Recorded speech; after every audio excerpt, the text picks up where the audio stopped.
আসসালামু আলাইকুম, সবাই কেমন আছেন?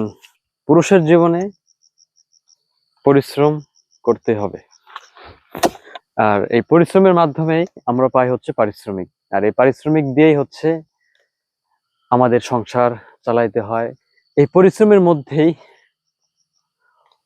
আমাদের অনেক কষ্ট সহ্য করতে হয়। আর এই কষ্টটা কেউ বুঝতেও চায় না।